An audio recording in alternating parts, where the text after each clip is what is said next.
I grew up in Dallas, Texas. Nice house in the suburbs, good school district, the kind of neighborhood with big trees and bigger SUVs. My dad, Mark, is a surgeon at a university hospital. My mom, Lisa, was a stay-at-home mom, PTA president, bake sale queen, the whole package. And then there were us. Me, Madison. The responsible one. The smart one. The you'll be fine, you always are one. And my sister, Ava. 2 years older. The special one. The artist. The one my mom called her Little Star, like it was her middle name. Growing up, the difference between us wasn't a secret. It was just the air we breathed. I'd bring home straight A's, and Mom would say, "That's what we expect from you, honey." Ava would bring home B's and C's, and it was, "Oh my gosh, look how hard you tried. Let's celebrate your beautiful creative brain." Her paintings were framed and hung in the hallway. My honor roll certificates? Stacked in a drawer somewhere with old tax documents. And look, I love my sister. I really do. But love doesn't mean you don't see what's right in front of you. Fast forward. I graduate high school in Texas, get into medical school in New York City, my dream. I wanted to follow in my dad's footsteps, wear the white coat, do something meaningful. Dad was proud. Mom said, "Of course you got in. That's what you do." They agreed they'd cover my tuition. But you'll need to handle the rest, okay? Rent, food, transportation, Mom said. It'll be good for you. You need to learn responsibility. Responsibility. My old friend. So 4 months ago, I packed my life into 2 suitcases and moved to a tiny studio in New York. I imagined study groups, coffee shop nights, new friends, late-night pizza runs. You know what I actually got? Double shifts, unpaid exhaustion, and the cheapest instant ramen I could find. I picked up anything I could. Tutoring high school kids in chemistry, working events handing out name badges and pretending to smile in uncomfortable shoes, and the big one, bartending at a busy bar downtown on weekends. My schedule looked like this. Classes in the morning and afternoon, tutoring in whatever cracks of time I had, bar shifts until 2 or 3 a.m. on Fridays and Saturdays, studying whenever I wasn't literally unconscious. I was always tired. Not like, "Oh, I could use a nap" tired. More like, if I sit down for too long I might not wake up tired. My grades started slipping. Nothing dramatic at first, just little things. Missing questions I knew I should get right. Zoning out during lectures because I'd only slept 3 hours. The worst part? I couldn't even complain, because in my head I kept hearing Mom's voice. You fine, Madison. You strong. You always manage. So I pushed harder. One night, after checking my bank account and seeing a number so small it made my chest hurt, I caved. I called my mom. "Hey Mom." "Oh, Mats. Everything okay?" "Busy studying." She sounded distracted, like she was doing something else. "Yeah. I'm just kind of struggling with money right now. Rent, groceries, books. Do you think you could maybe send me a little? Just for this month?" Silence. Then a sigh. "Madison, we talked about this. Your dad and I are already stretched with your tuition. We really don't have extra. Things are tight, honey." Tight. I repeated. "But Dad's still working full-time, right?" "Of course he is. But life is expensive. You an adult now. You need to learn to stand on your own 2 feet. You're strong, you can handle it." And that was that. I hung up, stared at my cracked phone screen, and swallowed the knot in my throat. Meanwhile, my sister Ava was in Paris. Fashion school. Cute little apartment near the Seine. Her Instagram looked like a Pinterest board come to life. Every time I opened the app, there she was.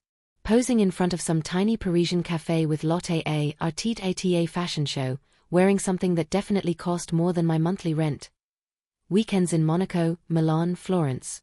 One post actually made my eye twitch. It was a rooftop party, with the Eiffel Tower sparkling in the background. She was wearing a dress she'd tagged as Dior, hair perfectly done, champagne glass in hand. The caption read, Mom always knows exactly what I need. Clinking glasses sparkles #blessed #fashion life. I stared at that caption for a long time. Mom always knows exactly what I need. I was literally rationing instant noodles. My friends at school noticed. Hey, you coming out with us this weekend? One of my classmates, Maya, asked. We're just going to walk the High Line. It's free, I swear. I smiled. I can't. I've got shifts all weekend. And I'm flying home for the holidays soon, so I need every dollar. She frowned. You always say that. Are you okay? You look exhausted. I'm fine. I've got good stamina. I tried to make a joke. I'm built for this. Spoiler alert, I was not built for this. Friday night at the bar was insane. Wall-to-wall people, music blasting, orders coming in faster than we could pour them. I'd worked a tutoring shift that morning and crammed studying in the afternoon. By the time I clocked in, I'd had one granola bar and a coffee all day. I was carrying a tray full of cocktails when it hit me. The room tilted. The glasses on the tray blurred into streaks of light. My ears started ringing. I remember trying to grab the bar to steady myself. Then nothing. When I woke up, I was staring at fluorescent lights. Welcome back, a nurse said gently. You gave everyone quite a scare. Turned out, I'd collapsed from exhaustion and malnutrition. I was dehydrated, underweight, and my blood pressure was low. They hooked me up to 4 fluids and kept me for a few hours. My boss had called an ambulance, and, this part one didn't know, he'd called my parents too. On the subway ride home, I stared at the bandage on my arm from the floor and tried not to cry. Instead, my brain did what it always does, went straight to money. I'd just lost a bunch of shifts. Could I pick up more tutoring hours? Maybe I could sell some of my stuff. When I got home, there was a knock on my door. It was Maya, holding 2 grocery bags and a pan of spaghetti she'd made. You scared me, she said, setting everything down. You text like, OBTW, I collapsed but it's fine. That is not fine. We ate together at my tiny thrift store table. When I told her I wasn't getting any money from my parents, she just stared at me. Wait. Your dad is literally a surgeon. And you, getting nothing. They pay my tuition. Mom says that's all they can afford. But, your sister. Isn't she in Paris? Studying fashion. Yeah. How is she affording that? I opened my mouth. And realized I had no idea. Mom always handled Ava's money. Special arrangement, she used to say. For the first time, it really hit me how weird that was. That night, I texted my mom. Are you and Dad okay? She replied an hour later. We're fine. Why? I stared at that "we're fine" for a long time. Something in my gut said otherwise. So I did something I almost never do. I called my sister. She picked up on the second ring, music in the background. Maddie? What the heck, you never call. Are you okay? Yeah. Just wanted to check in. How's Paris? Amazing, she sighed. Mom just had a Chanel bag delivered for my birthday next month. It is so pretty, I almost cried. My stomach twisted. That's nice. Hey, can I ask you something? How are you managing with money over there? Paris is crazy expensive, right? Oh, I don't really think about it, she said. Mom transfers me around $3,000 a month for expenses. Plus extra if I need something for school. You know how she is with me. $3,000 every month. From the same woman who had just told me they didn't have a single extra dollar to send me so I could, I don't know, buy real food? I ended the call quickly. Gotta study. Love you, bye. I couldn't shake the feeling that I was missing a huge piece of the puzzle.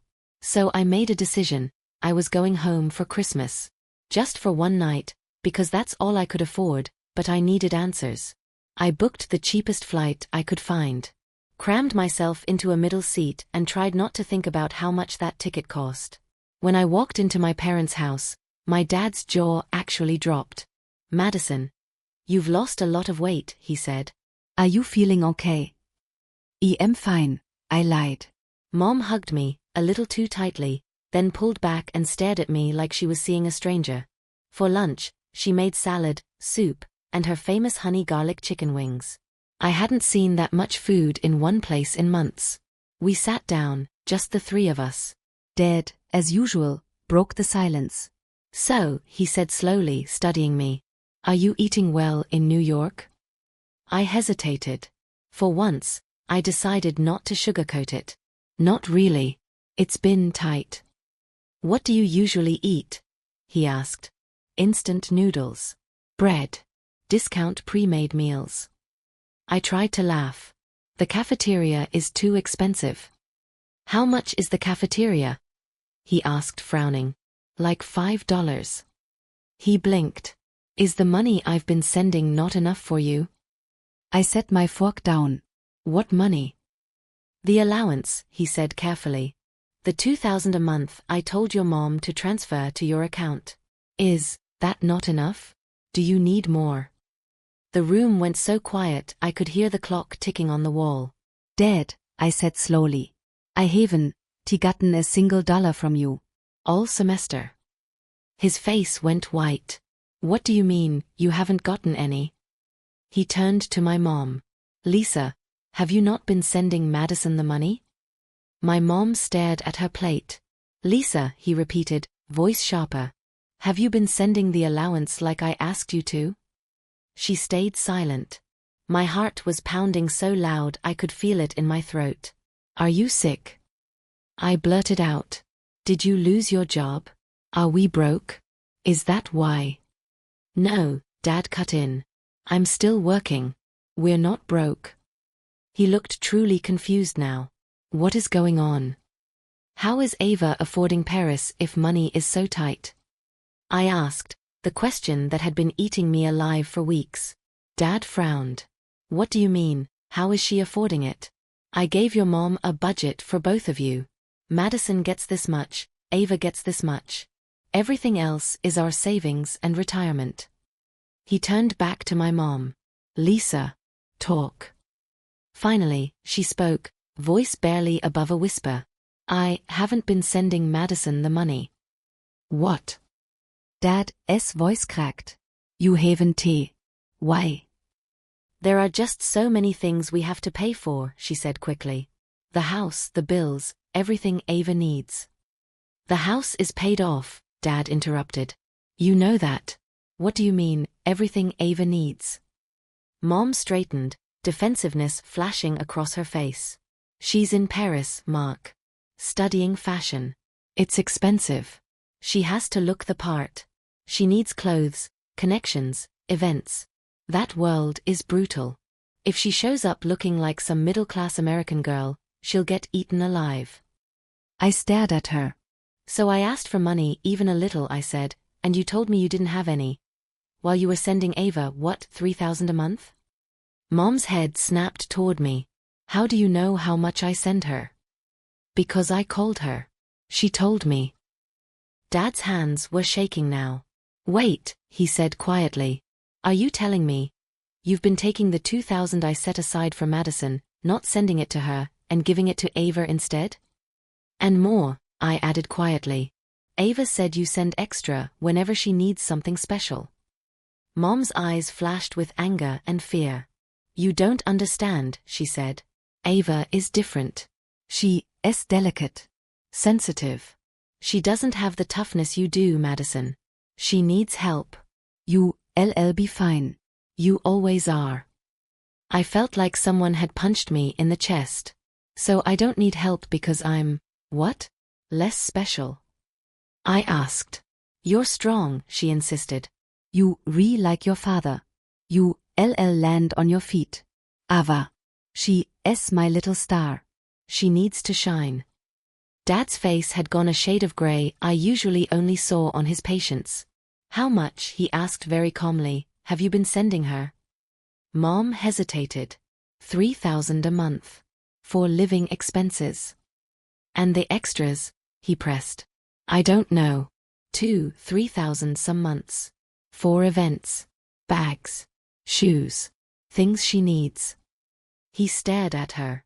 So, while Madison here, he pointed at me, was working herself so hard she literally collapsed from exhaustion, you were sending her sister up to $6,000 a month for Chanel bags and parties. When you say it like that, it sounds bad, she snapped. But Ava is building her future. She has potential. She is special. And Madison doesn't? He asked, incredulous. She's in medical school. That's safe, Mom said. She'll always have a job. She is like you. She doesn't need help the way Ava does. In that moment, years of tiny slights and of course you did comments clicked into place. I wasn't just the responsible one. In my mother's eyes, I was the one she could afford to neglect. Dad pushed his chair back and stood up. From this moment on, he said, voice shaking with anger, I am handling the finances. I will send money directly to Madison's account. You will not touch a single dollar meant for her. And we are going to have a very serious conversation about what Ava actually needs. You can't do that, Mom snapped. She'll fall behind. She'll be embarrassed. She'll learn the value of money, Dad shot back. Something you clearly never taught her. The rest of lunch was silent, heavy. Mom dabbed at her eyes, acting like the victim. Dad's jaw was clenched so tight a muscle in his cheek kept twitching. I picked at my food, no longer hungry. Later that afternoon, I heard yelling downstairs. Years of buried resentment pouring out through thin walls.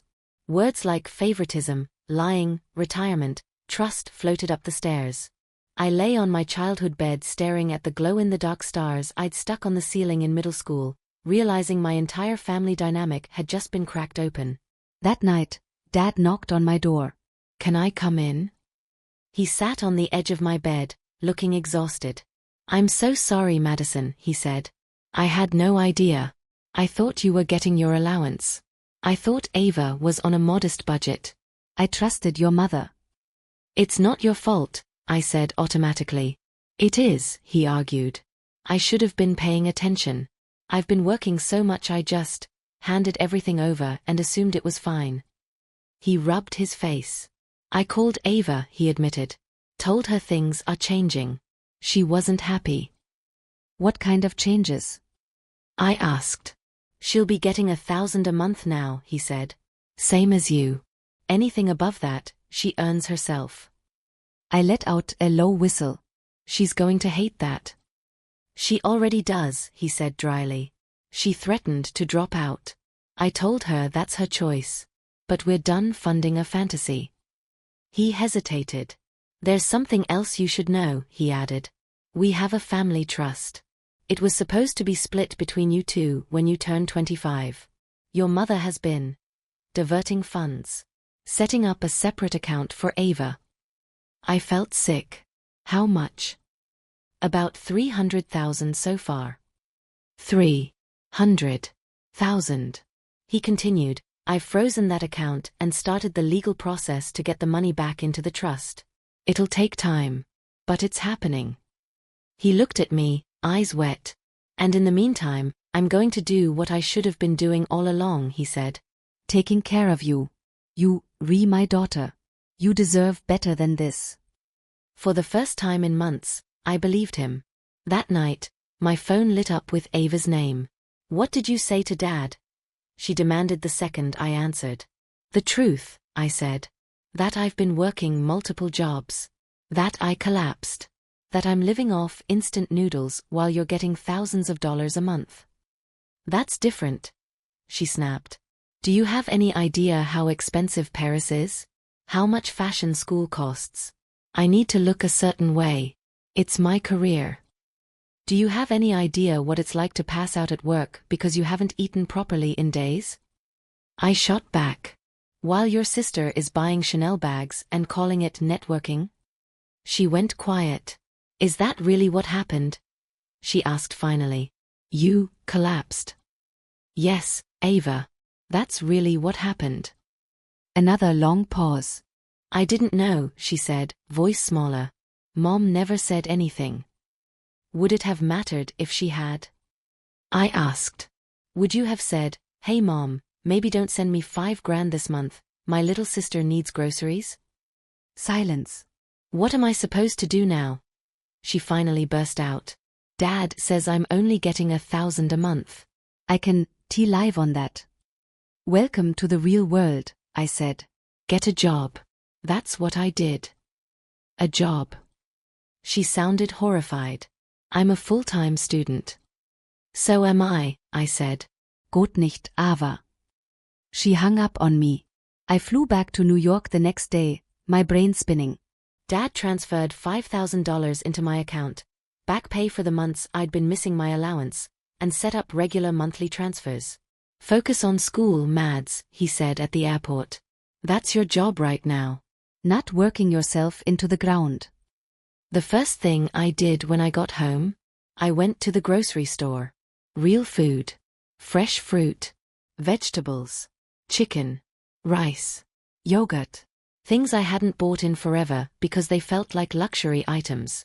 I cooked myself an actual meal and ate it sitting on my futon, and I swear I almost cried over a roasted sweet potato. With money coming in reliably, I cut my bar shifts down to weekends only. I kept my tutoring job because I actually liked it, but I dropped the chaotic event work entirely. Slowly, my life shifted. I slept more than 4 hours a night. My brain started working again in class. My grades climbed back up. I joined a student organization. I made friends. I laughed without feeling guilty about wasting time. Meanwhile, back in Dallas and Paris, the fallout continued. Dad moved into an apartment across town. He and my mom tried counseling. It didn't last. Every time he found out she'd secretly tried to send Ava extra money, even small amounts, it broke something a little more.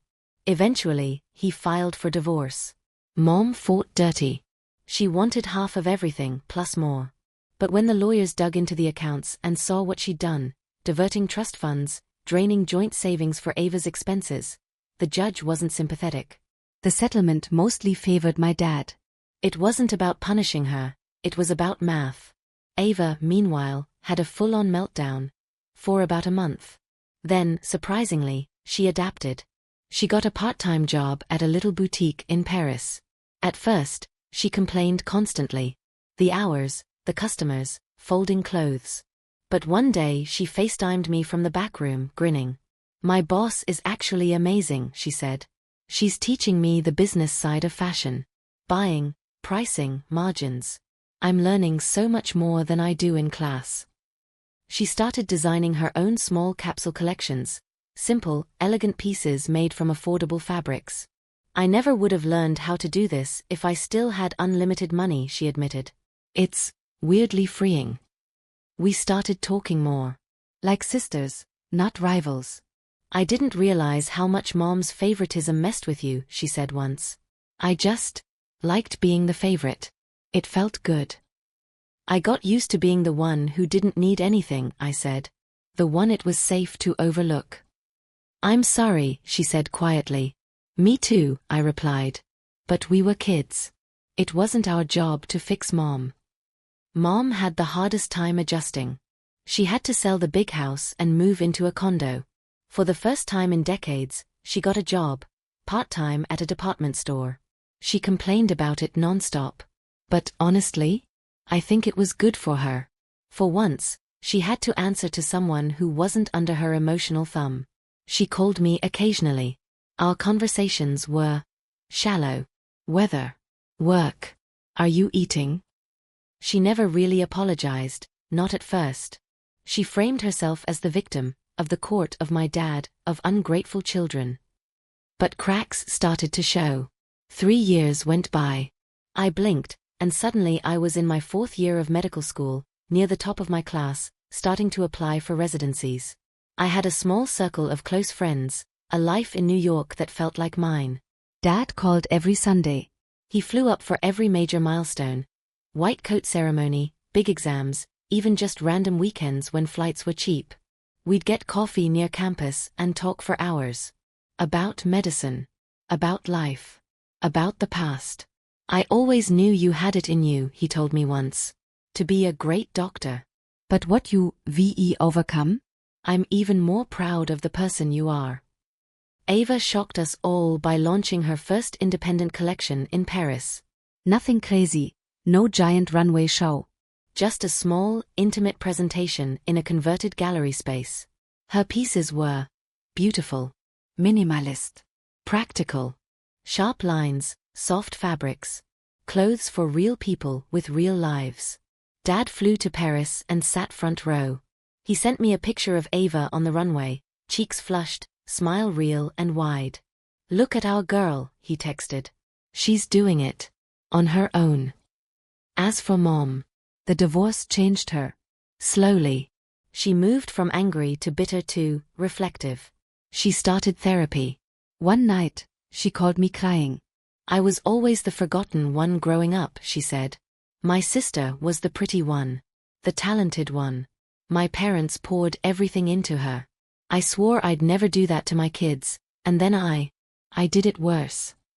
It didn't erase what happened, but it was the first time she really owned it. "I'm proud of you, Madison," she said through tears. "I don't think I ever told you that enough. You didn't deserve any of this. I was wrong." Our relationship is still complicated. Some days, I'm still angry. Other days, I feel sad for her, stuck in patterns she never questioned until it was too late. But we're trying. We rebuilding something new out of the mess. Dad eventually met someone, Catherine, a pediatric nurse at his hospital.